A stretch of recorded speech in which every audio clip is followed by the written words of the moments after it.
안녕하십니까.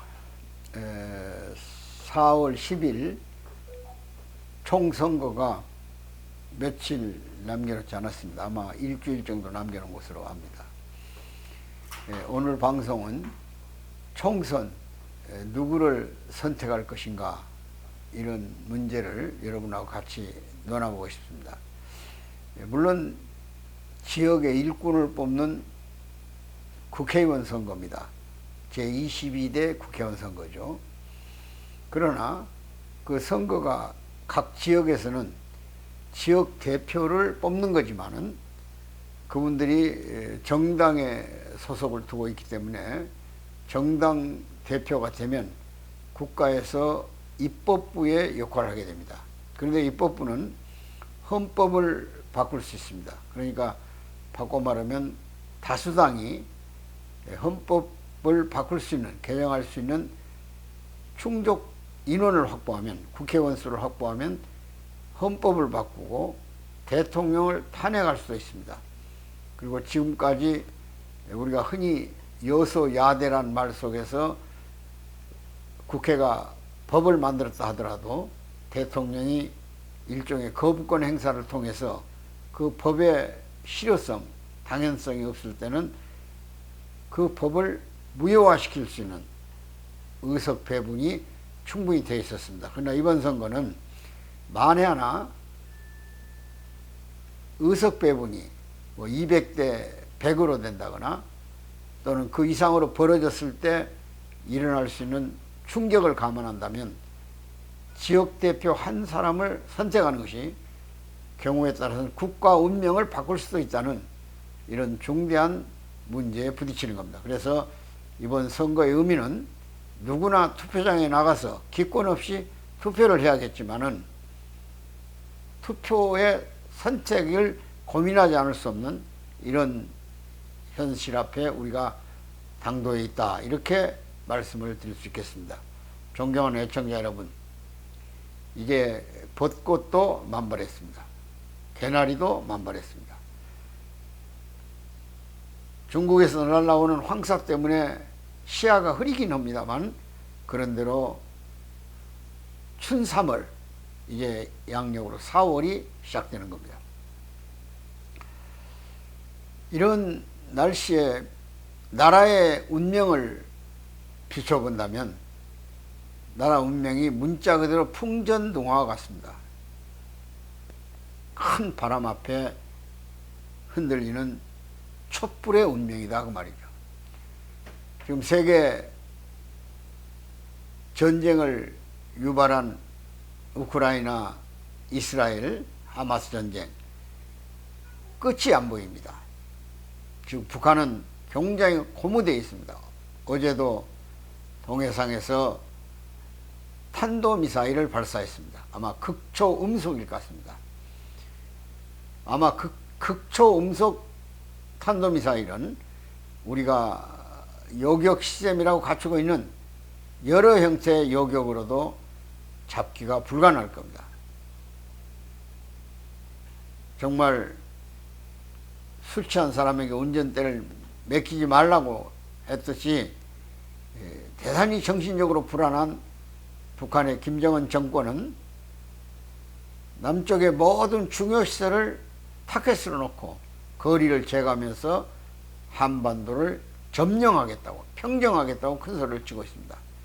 이런 속된 말로 난세에 우리는 국가의 중요한 입법기관의 대표자를 뽑는 겁니다. 그 점에서 냉철한 선택이 있어야 되지 않겠냐, 이런 점을 말씀드리고 있는 것입니다. 존경하는 시청자 그리고 애청자 여러분, 저는 내가 만일 투표를 한다면 제 생각입니다. 몇 가지를 중점에 두겠습니다.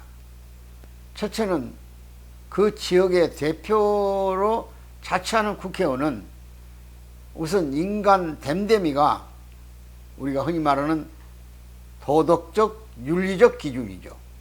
도덕은 개인의 품성을 얘기하지만 윤리는 상호 간의 질서를 얘기합니다.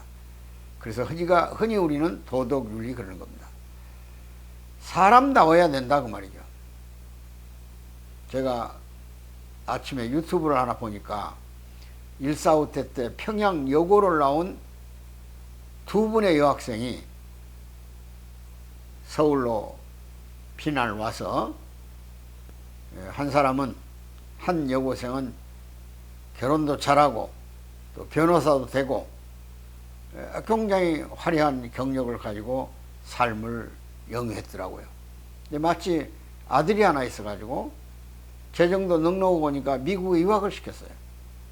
근데 한 여인은 학력 가지고 도전이 불가능하다고 판단하고 옷을 벗어자치고 허름한 보통 옷을 입고 남대문장의 순두부 국밥집에서 허드렛 일을 시작했더라고요. 세월은 많이 흘렀습니다. 아까 변호사까지 된 그 평양여고 출신은 결혼도 잘하고 아들도 하나 낳아서 미국 유학을 시켰어요. 남편이 교통사고로 죽고 오직 한 아들 앞에 매달려 살고 있는데, 그 아들이 미국서 유명한 대학을 나오고 미국서 변리사가 되기도 하고 굉장히 경제적인 소득이 높아졌어요. 근데 집에 부모님들한테 어머니 한 분 있는데 인사가 없어요. 딱 하나, 매년 생일날 장미 한 다발을 약 달러로 20불쯤 되는 장미를 한국에 연락해가지고 집으로 보내줘요. 그래서 견디다 못한 어머니가 나 네 얼굴 보러 미국 가겠다 그랬더니 오지 말라는 거예요. 근데 어머니가 미국을 비행기를 타고 갔어요. 근데 그 주소지에 없어요, 아들이. 저 덴버라는 곳에 가서 지금 교육을, 그리고 자기 직무를 하고 있다는 거예요. 그러니까 거기까지 가겠다고 그러니까 오지 말라는 거예요. 어머니 아들 하나 성공하는 걸 보고 나를 유학 보냈지 않냐? 그럼 내가 성공해서 이만큼 기반 잡았는데 뭘 걱정하시냐고. 편히 사시라고. 이렇게 해서 미국까지 갔다 그냥 돌아왔다는 거예요. 그래서 돌아와가지고 또 아들한테 전화를 하고 편지를 보냈더니 아들이 더 이상 나에게 관심을 갖지 말아달라고. 얼마 후에 자기들끼리 결혼했다고 결혼사진 하나를 보내왔더래요. 그리고 재산, 어머니가 모아놓은 재산 그 사회에 기부하라고 그러더래요. 그 어머니는 허탈한 마음을 안고 비행기에서도 울고 집에 와서도 아들 하나를 그리워하면서 울면서 생을 살아가고 있다고는 사연입니다. 근데 아까 남대문 시장에서 허드렛 일을 시작한 그 아주머니는 순두부집에서 같이 일하던 남자와 결혼해서 아들, 딸을 낳았어요. 이남 일녀를. 그리고 마치 그 순두부를 운영하던 가게 주인이 당뇨 합병증으로 죽게 되자 그 가게를 인수해가지고 두 부부가 사업을 점차 늘려서 재산이 모아진 대로 땅을 사고 궁극에 가서는 강남에 한 40평 가까운, 한 40층 가까운 빌딩을 하나 샀더라고요. 그리고 매년 장학 사업을 하고 사회에 기여하는 봉사활동을 해요. 아주 칭찬이 찾아오고 아들, 딸들을 가까운 데 두면서 뒷바라지를 잘했던 인성이 잘 길러져가지고 굉장히 부모 앞에 효도를 해요. 날마다 웃음이 충만하고 그 손자들의 재롱을 떨면서 일생을 살아요. 어느 날 변호사를 하고 아들을 미국에 유학시킨 그 여고 동창이 찾아와서 호소를 하더란 거야. 내가 살아가는 과정은 화려했지만 지금 늙을 만년에 나는 고독을 씹고 있고 아들 얼굴을 본 지가 20년이 넘었다고 그러더라. 여러분 스스로 한번 평가해 보십시오. 도덕적 기준, 윤리적 기준, 무엇이 삶을 풍요롭게 하고 인간답게 하는 것인가? 물론 이 국회의원을 뽑는데 어떤 기준이 적용될지는 몰라도 국회의원도 자체 기준은 사람됨입니다. 사람 같은 사람을 지도자로 뽑아야 돼요. 그래야 그 사람에게서 국가관을 기도하는 거예요. 국가관을 기대한다고, 기대. 그런 사람만이 가정을 충실하게 아끼고 사랑하고 효도를 할 줄 아는 사람이 국가에 충성하고 국가의 안보 위기를 느낄 줄 알아요. 이것이 기준이다 그 말이에요. 사람을 선택하는 기준. 첫째는 사람을 봐달라는 거예요. 둘째는 정당도 봐야죠. 왜? 정당이 공천을 받고 나왔지 않습니까? 국회의원은 정당으로부터 크게 벗어날 수 없어요. 그 정당이 지향하는 헌법적 가치를 생각해야 돼요. 그 정당은 헌법, 우리가 만들어 놓은 재헌헌법, 대한민국은 자유민주주의 공화국이다 하는 자유에 대한 개념이 확실한, 인권이 보장받고 사회적으로 권리를 누리고 또 대한민국의 국위를 선양하며 나라다운 나라를 지켜나갈 수 있는 이런 국가관 밑에 국가답게 하는 헌법, 그 기둥을 존중할 수 있는 정당의 정체를 정확하게 알아야 돼요. 우리가 흔히 이념적으로 잣대를 잽니다마는 지금 이념은 많이 희석됐다고 그래요. 그러지만은 지금 대한민국은 양당이 딱 정치 틀을 쥐고 있어요. 조금 더 밖으로 못 가요. 그러니까 개인도 또는 국회의원도 당에 매몰돼 버린 거예요. 자기 의견을 펼칠 수 없어요. 그 당에 소속된 국회의원은 당의 정책을 따라갈 수밖에 없는 거예요. 그러니까 정당 선택을 잘해야 되는 겁니다. 과연 어떤 정당이 헌법을 지키고 국가의 안위를 지키며 국가다운 나라를 이끌어갈 차세대 젊은 애들에게 나라를 안전하게 맡길 수 있는 그런 교육제도, 그런 여러 가지 지금 삐뚤어진 제도들을 바로 세울 수 있는가? 바꿔 말하면 지금 우리가 공감하는 개혁이란 게 있어요. 그게 지금 의료개혁이에요. 너무나 당연한 거예요. 2,000명 증원은 숫자가 많은 거 아니에요. 그런데도 그것을 자기들의 영리 조직을 위해서, 그 단체 이익을 위해서 얼마든지 의료라는 기술로, 서비스로 충분히 고객을 확보해서 개인 병원의 번영을 약속받을 수 있는 사회임에도 불구하고 숫자가 많아지면 임금이 내려갈 것이고 자기들의 삶의 경제적 여유가 떨어질 것 아니냐는 걱정을 빌밀어 가지고 조직화돼 가지고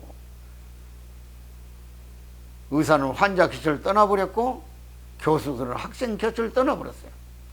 그리고 학생들까지 동맹휴업을 강요해요. 이게 선거 때 개혁이라는 걸 문제를 들고 나와 가지고 선거는 표를 먹고 결정하는 거 아닙니까? 그러니까 이 정부도 꼼짝 못해요. 이런 불행한 일들이 이 땅에 일어나서는 안 되는 거예요. 지금 할 일이 얼마나 많습니까? 그것은 개혁교육이에요. 교육개혁. 교육의 중요한 목표는 역사의식을 갖는 거예요. 역사가 없는 민족은 얼이 없는 민족과 똑같아요. 우리 혼, 영혼. 우리는 지금 건국기념일 하나도 지내고 있지 못해요. 좌우의 이념 프레임 때문에. 이게 얼마나 불행합니까? 좌파 정권이 들어서면 역사가, 교과서가 달라져요. 우파 정권이 들어서면 또 달라져요. 이런 불행한 나라가 어디 있습니까? 역사가 어떻게 변해야 됩니까? 왜 우리가 당당한 건국기념일을 못 지내고 있습니까? 이런 불행한 사태를 바로잡을 수 있는 의회가 제도적 뒷받침을 해야 돼요. 지금 한간에 무리를 일으키고 있는 광주 사태의 진정성. 왜 광주 5.18 사건 많은 국가보훈부가 관여를 못합니까? 거기 무슨 특별법이 또 생겨납니까? 세월호 사건. 그들이 보상이 왜 정당하지 못하고 떳떳하지 못합니까? 이런 것들이 바로 잡혀야 돼요. 더 멀리 가면 제주도 4.3 사건 같은 거. 그 진실을 밝혀서 공정하고 정말 공명정대하게 우리 국민이 인식해야 돼요. 그래서 거기에 대한 가치를 느끼고 다시는 그런 불행한 일들이 벌어지지 않도록 국민적 자각을 할 수 있는 기준을 이번 총선에서 얼마만큼 선택해가지고 지도자를 뽑냐에 따라서 새로운 미래가 펼칠 수 있는 무서운 일들을 앞에다 두고 있는 거예요, 우리는. 그동안에 여소야대라는 문제를 안고 정말 있어서 안 되는 일들이 많이 일어났어요. 또 잘못된 건 해초를 들어서 쳐야 돼요. 경각심을 줘야 돼요. 그러나 판을 깨서는 안 된다 그런 얘기죠. 견제란 게 있어야 돼요. 견제. 의석의 배분이 공정하게 배분돼야 돼요. 이런 점을 제가 말씀드리는 겁니다. 또 하나만 말씀드리면 국회의원은 지역대표를 뽑는 거예요. 지역대표. 근데 지역대표는 지역의 얼굴이에요. 그러니까 아까 도덕적 기준을 제공하는 거죠. 이번에 국회의원 출마자 가운데 38%가 전과자들이라고 그러더라고요. 전과자들. 도덕적 기준에 결맞지 않아요. 그 사람들이 사회 윤리적 공감대를 형성할 수 없어요. 범죄자가 어떻게 판을 치는 세상을 만들어서 되겠습니까? 이거 냉정하게 판별해야 돼요. 그래서 첫 번째 제가 사람 됨됨이, 그 가정의 환경, 주변 환경 속에서 어떻게 성장해서 지도자가 되려고 하는가는 그 초점을 두고 분별하고 판별해야 된다, 그런 얘기입니다. 그리고 정당 중요해요.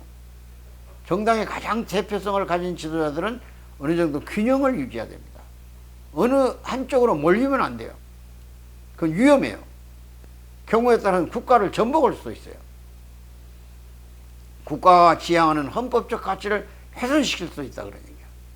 이런 점에서 여러분들의 정당한 한 표의 행사가 중요하다고 말씀드립니다. 지금 우리는 사실상 제도 같지 않은 제도를 가지고 있는 것이 준연동형 비례대표라는 거예요. 과거에 비례대표를 300석 가운데 한 70석 줬던 것은 보다 더 전문성 있는 지도자들을 선택하고 이익단체들을 대변하는 지도자를 각 정당의 비례대표로 선출했던 거예요.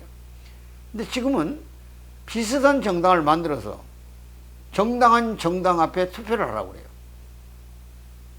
잡다한 정당이 들어와 있어요. 지금 등록된 정당만 아마 한 38개 정당이 되나 봐요. 그 투표 용지가 50cm가 넘는데요. 근데 거기서 또 정당 투표를 해야 돼요. 국회의원만 선거 아니라 정당 투표도 해야 돼요. 두 번째인 거죠. 근데 정당 투표의 선별도 대단히 중요합니다. 가장 중요한 것이 그 정당의 지향이에요. 가치. 그 정당이 가지고 있는 가치. 회계망측한 정당들이 있어요. 그 구성원들 자체 성격도 분석해보면 위험한 정당들이 많이 있어요. 우리가 지향하는 자유민주주의 가치를 훼손하는 정당들이 많이 있다, 그런 얘기예요. 우리나라는 지금 대단히 비상사태에 돌입한 나라입니다. 우리를 주적의 제1대상에 놓고 한민족 공동체 자체를 망가뜨려버린 우리의 적대 세력이 호시탐탐 노리고 있고 언제든지 공격의 총구를 겨눌 수 있는 위급한 비상상황이에요. 이때 우리가 입법기관을 만들어내고 거기에 지도자를 선택하는 거예요. 그래서 개인도 도덕성, 윤리성, 국가관, 안보의식, 그리고 지역 대표성, 그 다음에 정당성, 정당의 대표성, 여러 가지 부분을 봐야 되지만은 제발 마지막으로 부탁드리고 싶은 것은 프레임으로부터 벗어나 달라는 거예요. 자기 주장만이 옳다고 생각해서는 안 돼요. 앞뒤도 안 보고 객관성 없이 나는 어느 정당에 매몰돼 가지고